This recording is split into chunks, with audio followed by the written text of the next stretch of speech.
ملبسين على الحرفيين حرفيا كنا بالمايوهات. انا فاكر مره وانا صغير لسه بسوق جديد، العربيه باظت وبتاع، فبكلم ابويا قال لي اطلع على الحرفيين، عارف اللي هو نظام عايز انشفك ده. وبعدين ايه اللي ممكن يحصل في الترماي يخلينا انا انشف؟ فكنت انا وواحد صاحبي كنا لسه خارجين من البيسين الحقيقه. ملبسين على الحرفيين حرفيا كنا بالمايوهات. فطلعت بقى على الحرفيين وبتاع، ركنت طبعا.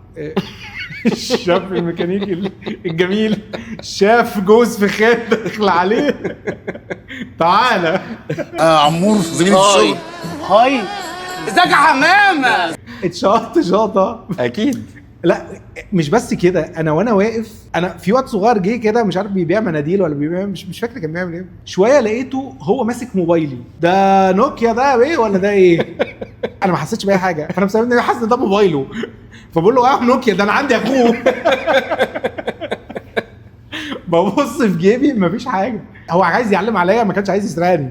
يعني هو طلع خد الموبايل من جيبي، هو طبعا جيب مايو خلي بالك برضه، مفيش حاجه يعني كبيره.